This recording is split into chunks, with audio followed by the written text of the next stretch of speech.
ጤና ይስጥልን የተከበራችሁ የዜና ቤት ሚዲያ ቤተሰቦች እንደምን አላችሁ? አሁን የደረሱንን አጫጭርና ሰበር መረጃዎች ለእናንተ አዘጋጅተን ቀርበናል። ሁልጊዜም ትክክለኛና ሚዛናዊ መረጃዎች ፈጥነው እንዲደርሷችሁ የዩቲዩብ ቻናላችንን ሰብስክራይብ በማድረግና የደወል ምልክቷን በመጫን የቻናላችን ቤተሰብ እንድትሆኑ በአክብሮት እንጠይቃለን። ወደ ሰበር መረጃዎቹ ስናልፍ በቅድሚያ የምናገኘው ዜና በሆርሙዝ ባህረ ሰላጤ አዲስ ውጥረት ተከስቷል። አሜሪካን በኢራን ወታደራዊ ኢላማዎች ላይ አዲስ ጥቃትን ሰንዝራለች። የተጣለው ማዕቀብ እንዲመለስ ተደርጓል። ይህን በተመለከተ ዝርዝር ያለ መረጃ ይኖረናል። ወደ ሌላኛው መረጃችን ስናልፍ በትላንትናው ዕለት በግብፅና በአርጀንቲና መካከል ወደ ሩብ ፍጻሜ ለማለፍ የተደረገ የዓለም ዋንጫ ውድድር ተደርጓል። ግብፅ በዳኝነት ውሳኔ ድሏ ሲቀማ አርጀንቲና ግብፅን አሸንፋ ወደ ሩብ ፍጻሜ ያልፋለች። ይህንንም በተመለከተ ዝርዝር ያለ መረጃ ይኖረናል። እስከ መጨረሻው አብራችሁን ቆዩ። እነዚህና ሌሎች አጫጭር ሰበር መረጃዎች ትሰማላችሁ። አሁን ወደ መጀመሪያው መረጃችን እናልፋለን። የአሜሪካን ጦር ማክሰኞ ዕለት በሆርሙዝ ባህረ ሰላጤ አካባቢ በሚገኙ የኢራን ወታደራዊ ኢላማዎች ላይ ከባድ የአየር ጥቃቶች ማካሄዱን አስታውቋል። ይህ የአሜሪካ የአየር ጥቃት ሰኞና ማክሰኞ በሆርሙዝ ባህረ ሰላጤ በሚንቀሳቀሱ የንግድ መርከቦች ላይ ኢራን ላደረሰችው ጥቃት ቀጥተኛ የመልሶ ማጥቃት እርምጃ መሆኑ ታውቋል። የአሜሪካ የጦር ኃይል ማዕከላዊ እዝ ሴንትኮም ባወጣው መግለጫ ኃይለኞቹ ጥቃቶች የተሰነዘሩት በዓለም አቀፍ የባህር መስመር ላይ ንጹሐን ሲቪሎች የሚሰሩባቸውን የንግድ መርከቦች ኢራን በማጥቃት ከፍተኛ ዋጋ እንዲከፍሉ ለማድረግ በመሞከሯ ሲሆን ሴንትኮም አክሎም የኢራን የታየው ጠብ አጫሪነት ኢፍትሐዊ፣ አደገኛና የተኩስ አቁም ስምምነቱን የጣሰ ድርጊት ነው ብሏል። የአሜሪካን የአየር ጥቃት ኢላማዎች የኢራን የአየር መከላከያ ስርዓቶችን፣ የሚሳኤልና የድሮን ማስወንጨፊያዎችን እንዲሁም የወደብ መገልገያዎችን ያካተቱ ሲሆን የኢራን መንግስታዊ ሚዲያዎች እንዳስታወቁት በባንደስ አባስ እና ሲሪክ ወደብ ከተሞች እንዲሁም በቄሽም ደሴት ላይ ከፍተኛ ፍንዳታዎች እንደተሰሙ ዘግበዋል። ይህ አዲስ ግጭት የተሰነዘረው በአሜሪካና በኢራን መካከል በባህረ ሰላጤ ውስጥ ጥቃቶችን ለማስቆም ተደርጎ የነበረው የአንድ ሳምንት ስምምነት ካለቀ በኋላ ነው። የአሜሪካ ባለስልጣናት እንዳስታወቁት የኢራን ጦር ሰኞ ምሽት በሆርሙዝ ባህረ ሰላጤ ውስጥ በሚንቀሳቀሱ የንግድ መርከቦች ላይ ቢያንስ 2 ሚሳኤሎችን ያስወነጨፈ ሲሆን የኢራን አብዮታዊ ጥበቃ ኃይል IRGC ደግሞ ማክሰኞ ጠዋት ሶስተኛውን የንግድ መርከብ አጥቅቷል። የዩናይትድ ኪንግደም የባህር ንግድ ኦፕሬሽን ሰኞ ዕለት በኦማን አቅራቢያ በደቡብ በኩል ሲጓዝ የነበረ ታንከር ባልታወቀ ፕሮጀክት ተመቶ እሳት እንደተያያዘ ሪፖርት አድርገዋል። የአሜሪካን ባለስልጣናት በበኩላቸው ሁለተኛው የንግድ መርከብ በኢራን ሚሳኤል መመታቱን አረጋግጠዋል። በእነዚህ ጥቃቶች በሁለቱም መርከቦች ላይ ከፍተኛ ጉዳት የደረሰ ሲሆን ምንም የሰው ሕይወት አልጠፋም። በቅርቡ በዶሃ ኳታር በአሜሪካና በኢራን መካከል የተደረገው ቀጥተኛ ያልሆነ ድርድር በሆርሙዝ ባህረ ሰላጤ ጉዳይ ላይ ብዙም መሻሻል አለመታየቱ የሚታወስ ሲሆን አሜሪካ በኢራን ኢላማዎች ላይ የበቀል እርምጃ ትወስዳለች ተብሎ ሲጠበቅ ነበር። የኢራን ጥቃቶች ከ3 ሳምንት በፊት በፕሬዝዳንት ትራምፕ የተፈረመውን ደህንነቱ የተጠበቀ መተላለፊያ ለመመለስና የኒኩሌር ንግግሮችን ለመጀመር ያለውን ስስ መግባቢያ ስምምነት ሙሉ በሙሉ ያፈረሰ ሆኗል። ከጦርነቱ እርምጃ ጎን ለጎን የትራምፕ አስተዳደር በፋይናንስ ሚኒስቴሩ በኩል ማክሰኞ ዕለት ባለፉት 24 ሰዓት ውስጥ በንግድ መርከቦች ላይ ለተሰነዘሩት ጥቃቶች ቀጥተኛ ምላሽ ይሆን ዘንድ ኢራን ነዳጅ መሸጥ እንድትችል ለጊዜያዊነት ተነስቶላት የነበረውን ማዕቀብ ሙሉ ለሙሉ እንዲመለስ አድርጓል። የአሜሪካን የውጭ ንብረት ቁጥጥር ቢሮ ባለስልጣን እንዳብራሩት አጠቃላይ ፍቃዱ የተነሳው በመግባቢያ ስምምነቱ ሙሉ ለሙሉ አፈጻጸም ላይ የተመሰረተ በመሆኑና ኢራን በባህረ ሰላጤ ውስጥ የፈጸመችው ድርጊት ሙሉ በሙሉ ተቀባይነት የሌለውና በመዘዞች የሚቀጣ መሆኑን አስታውሰዋል።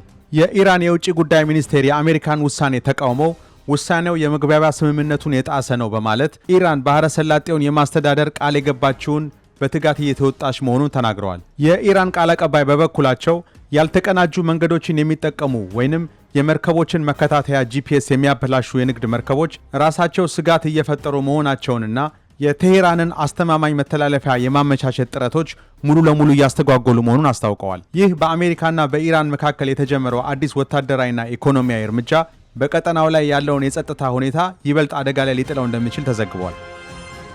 ወደ ሌላኛው መረጃችን ስናቀና በትላንትናው ዕለት በግብፅና በአርጀንቲና መካከል ወደ ሩብ ፍጻሜ ለማለፍ በተደረገው ጨዋታ ግብፅ በዳኝነት ውሳኔ ድሏ ሲቀማ አርጀንቲና ግብፅን አሸንፋ ወደ ሩብ ፍጻሜ ማለፏን አረጋግጣለች።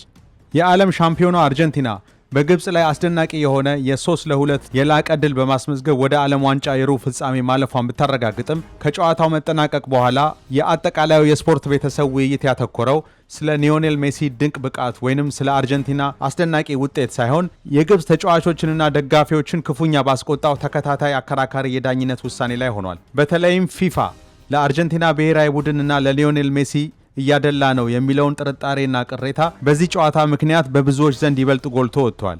ግብጽ በጨዋታው መጀመሪያ ላይ በወርቃማው የዓለም ሻምፒዮን ላይ የ2-0 መሪነትን በመያዝ በዓለም ዋንጫው ታሪክ ትልቁን አስደናቂ ድል ልታስመዘግብ ተቃርባ የነበረ ቢሆንም ጨዋታው ብዙ የስፖርት ቤተሰቦችና ተንታኞች እንደሚሉት አርጀንቲና በዓለም ዋንጫ መድረክ ላይ ከምታገኘው አከራካሪ ድጋፎች መካከል ሌላው አዲስ ምዕራፍ ነው ብለው ወደሚያምኑበት አቅጣጫ ተቀይሯል። የመጀመሪያው አነጋጋሪ ክስተት የተከሰተው ከረፍት መልስ ጥቂት ከቆየ በኋላ መሐመድ ሳላህ ወደ አርጀንቲና የግብ ክልል እየገሰገሰ በነበረበት ወቅት የአርጀንቲናው አማካኝ ሊአንድሮ ከመሐመድ ሳላህ ላይ ኳሱን ለመንጠቅ ሲል በሰራው ጥፋት ዳኛው የቅጣት ምት ለግብጽ መስጠት ሲገባቸው በምትኩ ለአርጀንቲና በመስጠት ይህንን እድል እንዲበላሽ አድርገዋል። የመሃል ዳኛው ለግብጽ የቅጣት ምት መስጠት ሲገባቸው ይህንን በማለፍ በተቃራኒው ለአርጀንቲና ቡድን የቅጣት ምት ሰጥተዋል። በመቀጠልም ቁጣውን ይበልጥ ያቀጣጠለ ትልቅ ውሳኔ ተከሰተ። ግብጽ ሁለተኛ ጎሏን በአርጀንቲና ላይ በማግባት መሪነቷን ያሰፋች ቢመስልም የቪዲዮ ረዳት ዳኛ ቫር ጣልቃ ገብቷል። ረጅም ግምገማ ከተደረገ በኋላ ዳኞቹ ግቡ ከመቆጠሩ በፊት በነበረው ሂደት ላይ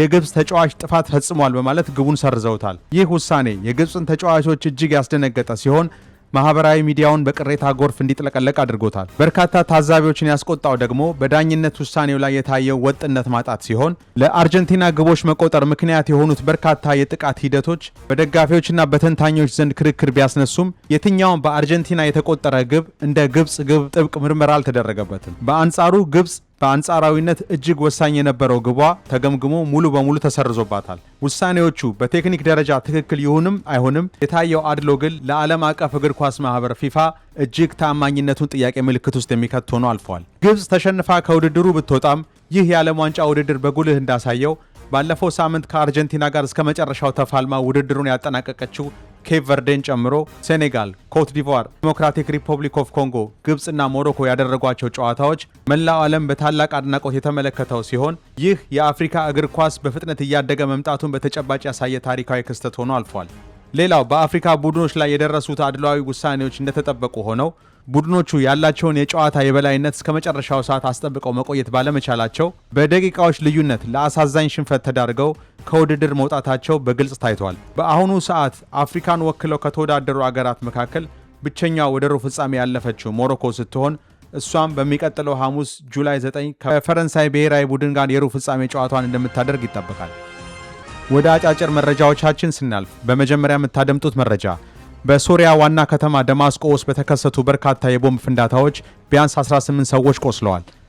እነዚህ ፍንዳታዎች የፈረንሳዩ ፕሬዝዳንት ኢማኑኤል ማክሮን ጉብኝት በሚያደርጉበት ወቅት መከሰታቸው የፖለቲካዊ ሁኔታውን ለማወክ ታስቦ የተደረገ መሆኑ ተዘግቧል። በሌላ ዜና በህንድ ኬረላ ግዛት ውስጥ በተከሰተ ከባድና ገዳይ የመሬት መንሸራተት ምክንያት በዋሻ ግንባታ ላይ የነበሩ 5 ሰዎች በአሳዛኝ ሁኔታ ህይወታቸውን አጥተዋል። ባለስልጣናት የደረሰውን ጉዳት በመገምገም ላይና በህይወት ያሉ ሰዎችን ወይንም ተጨማሪ ሰለባዎችን ለማዳን ፍለጋ ላይ መሆናቸውን አስታውቀዋል። በመጨረሻም ቬኔዙዌላ ከኃይለኛ የመሬት መንቀጥቀጥ በኋላ የተፈጠረውን አውዳሚ መዘዝ እየታገለች ሲሆን የሟቾች ቁጥር በአሳዛኝ ሁኔታ ወደ 3535 ከፍ ብሏል። በሟቾች ቁጥር መጨመር ምክንያት በቬኔዙዌላ ላጉዌራ ክልል በሚገኘው የመቃብር ስፍራ በጅምላ መቃብሮች ሰዎችን መቅበር የተጀመረ ሲሆን አገሪቱ የመሬት መንቀጥቀጡ ካደረሰባት ከፍተኛ የኢኮኖሚ ውድመትና የሰዎች ህይወት መጥፋት ለማገገም ከፍተኛ ስራ ላይ ትገኛለች። ለዛሬ ያዘጋጀንላችሁ መረጃዎች እነዚህን ይመስሉ ነበረ። ከሰዓታት በኋላ በሌሎች መረጃዎች ተመልሰን እንመጣለን። እስከዛው በያላችሁበት ሰላም።